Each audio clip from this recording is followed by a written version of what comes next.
Okay, hello. Welcome to our webinar, Parent Ally, meeting with Professor Aleksandra Derra. So I would like to warmly welcome you here, and thanks for coming to talk about being an ally parent.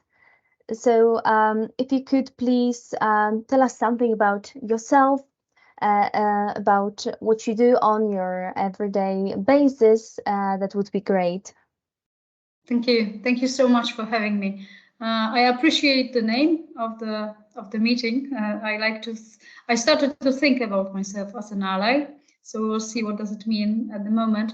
I'm a university teacher and researcher at Nikolaus University, Nikolaus Copernicus University in Torun in Poland. I work at Faculty of Philosophy and Social Sciences.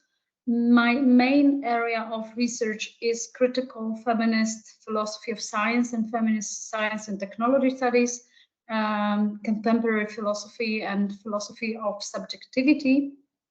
But another area of my, let's say, professional activity at the moment is being Deputy Rector for Equality at our university, which means being an active part of policies aiming at equality, inclusivity, and diversity. And as a member of various international allies and consortium, we are obliged to do that, but also we want to do that according to our university strategy. So that's the part of my university life. I teach at the same time, and I really enjoy all feminist-oriented classes I have and lectures, because it gives me some knowledge about what we think as a community about such issues, not only gender equality, but equality in general at the moment with younger generation. I think that's enough. If you want to know something else, I can add.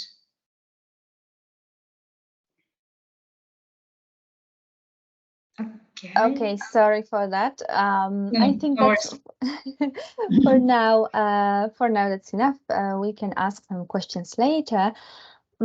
So I would like to ask you about something, because we know that you are a mother of a transgender child, and could you share with us your experiences in this matter in Poland? Yeah. Yeah. It's difficult to point out the departure. Where shall I start? Because being a parent in general, it's always being at, I think, contemporary time. And of course, on the one hand, it's very personal and first personal. And I've already learned that I always have to ask my son if he agrees that I'm talking about him. I mean, including this webinar, but also during my classes and lectures, and it's his very private issue. So, but as you can guess, I have those disagreements. Of course, my story is also the story from parents' perspective, which can be, of course, different than my son's perspective. And coming back to the title of our webinar, I was thinking a little bit about it. Would he call me a lie or not? Or how would he understand it? I really would like to call it myself like that. But on the other hand, apart from first personal experience, you have this cultural and institutional experience. And I would say that by cultural, I mean binary culture in reference to gender, so that we think that we are living in very simple matters, like people are male or female and they are born like that. And we generally think for ourselves that we know what does it mean to be masculine and feminine. So that cultural part is to be in the process of explaining everything about your child over and over again. And especially for those who remembering my child as in his previous gender form. So now I have to explain what's going on. And I would add a nice story, which is not my story, but I bought it from someone, and I think it's really nice, and it gives some warmth to the people who are transgender, but also parents of transgender people. One of the parents in the meeting I was taking part in was telling how she coped with all these questions, like, oh, you were having a girl before, what's going on? Why is it a boy now?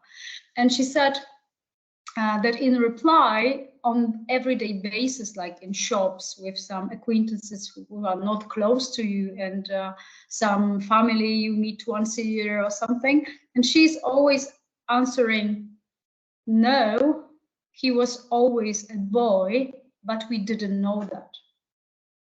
And I really like it, and that I bought this strategy, and when I meet people, I say such a story. And there is also institutional story, which means that those people are in the process of transition, and that they are also subjects who choose what they mean by that transition.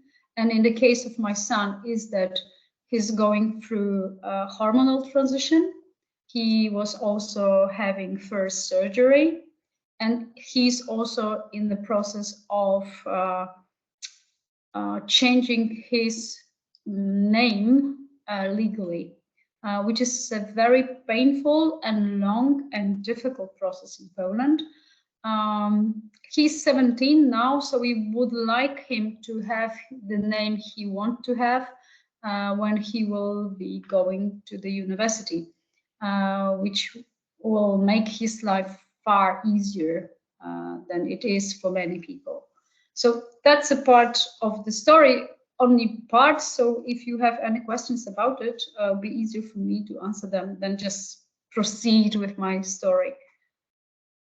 Okay, so I would like to ask you about because you mentioned some people responses. You mentioned, of course, that now personal is political because your personal story becomes something you share in the classroom or during the meetings like this.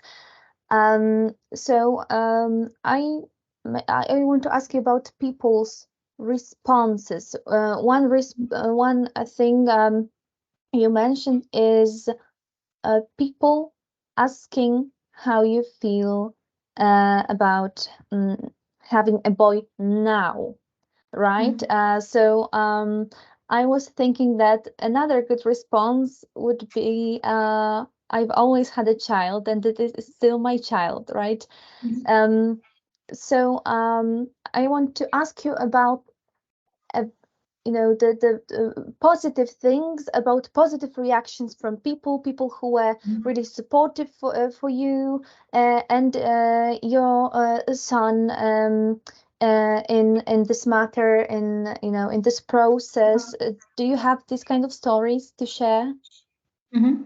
Yeah, I have to say that I don't know if it's the privileged position I have. Partially, I think that's the case. And also that happily we are surrounded by people who are very kind and acceptable. I mean, in that sense, I would say that the whole family, closer and even not very close, accepted the change, let's say, or that coming out really easily, including grandparents of my child who are from other generation. And I would never say anything wrong about this generation. They really treat him as a child in general. And he has a lot of support from his school. Also on the institutional level, which is especially difficult for the school in Poland nowadays. So I really appreciate it. It was difficult for them. It was confusing. They didn't know how to proceed, what's legal, what's not legal. So we were cooperating with them. And because my son is attending secondary school, just art school, so maybe that is why also that his peers and mates that are very acceptable, but also teachers. When he asked them to use his new name, there was no one person who was having any troubles with that. So I would say that my experiences with accepting his coming out and being himself in those form is just positive. I don't have really any negative feedback. I think the only story he's telling sometimes is that because he's still having old documents, like the document from school. I don't know how you call it in English. Maybe you know. I don't know. It's not. So it's identity cards, school identity cards, something like that. And because he looks like a boy, and the photo is of the boy, but the name is the dead name in that document, because he cannot have it differently until the legal process is ended. So, I mean, he's getting all these questions from people in the trains, for example. I mean, what's wrong with that name in reference to what you are and who you are? But that's the only negative thing. And also negative things which he's reporting are some of his internal, I think, experiences, that he's worried. Do I look masculine enough? Do I look boy-like enough? He's, especially in the beginning, he was very uncertain about it. I mean, now after 2 years of transition and also hormonal transition and surgery and everything, he's getting more and more confident about his masculinity. So he's not so much worried about how he looks like. So apart from the stories from political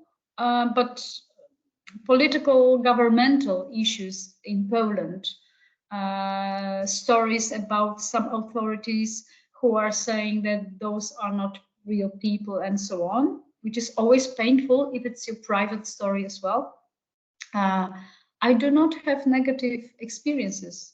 I'm quite surprised, I must say. It wasn't easy, it was difficult, and we were learning in the process, but I would not say that anything negative is really connected with that. And just concluding, I would say, after many years of depression and even serious stories with my child, now I see the person who's happy, who's affirmative about who he is. So I can really only enjoy this relationship, and I'm happy that he discovered who he is. So nothing negative in the background. Wow, I'm so happy to hear this, and of course, all the best for your son and for you. And I wish you to have still only positive experiences here. But yes, you mentioned this institutional perspective. So yes, because you pictured us quite a positive view of it all. You met a few supportive people, but institutionally, on the level of the Polish legislative system at universities, the process of transition is quite a complex and difficult thing. Most people have negative experiences, I would say, depending on the environment. Because yes, you mentioned people who deal with arts. They tend to be more open, but of course it can be different in different environment, in different city. And can you tell us how this process looks in Poland? You know, how the situation of people in transition look in Poland institutionally? Yeah, sure. Of course, this first personal experience, as I said, is coming from a very privileged position I have. And I think one part is because somehow accidentally. That's also the area I deal with professionally. I do research on it, and somehow it is now connected, that it's first personal experience, my private experience, and also I have a lot of knowledge about it, but not everyone does.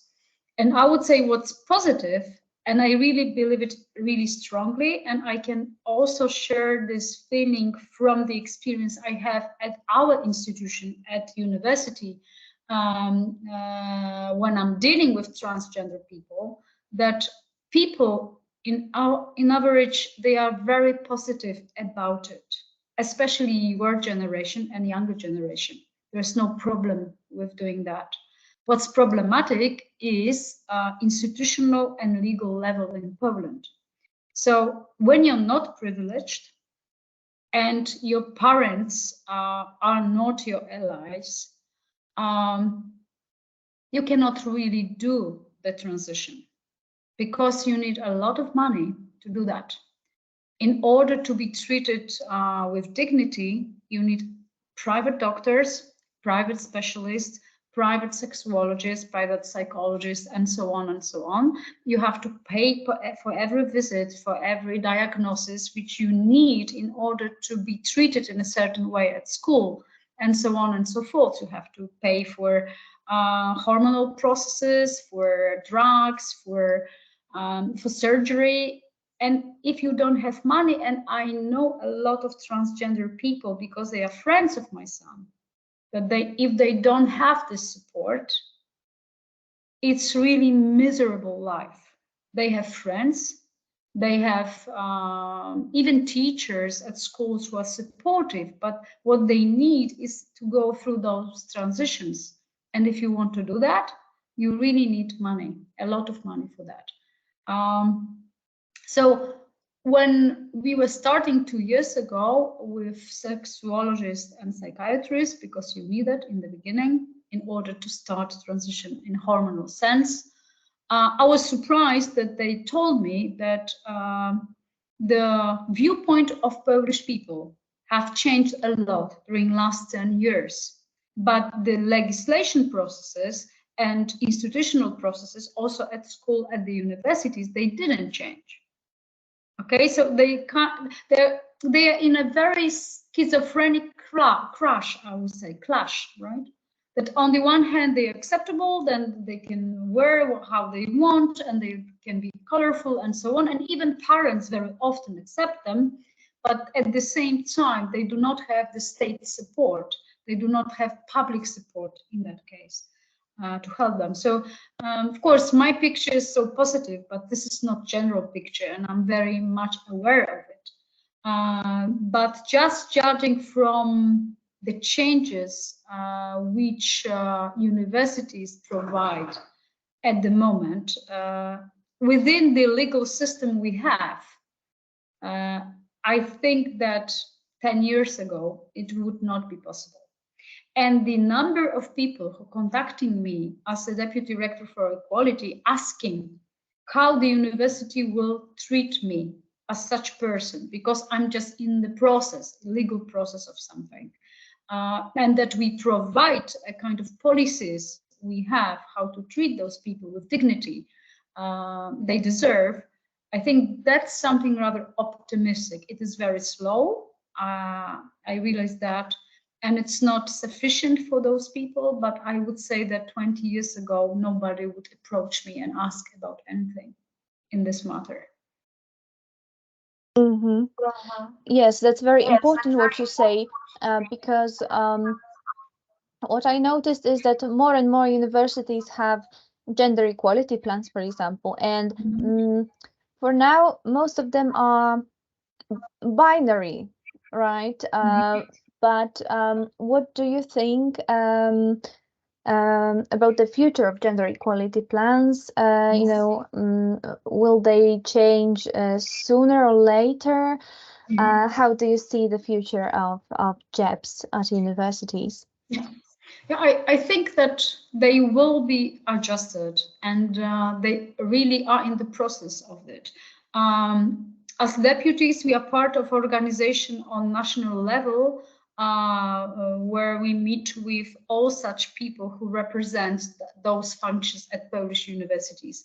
And when we were discussing gender equality plans and how they should be changed in the future and for the future, we agreed, all of us agreed, that they have to be intersectional on one hand, so taking into account not only gender, but other things like, for example, economic class people are coming from, or nationality, or ethnicity, or being religion or not.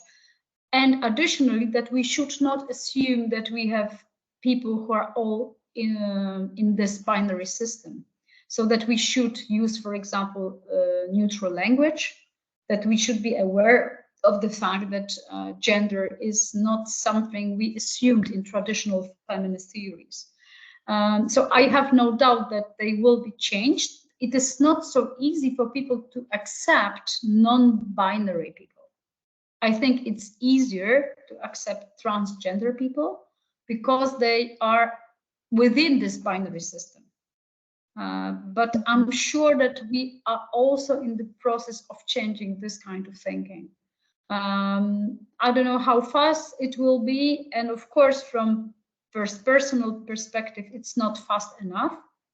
But from the perspectives of such old organization like university, those changes are really fast.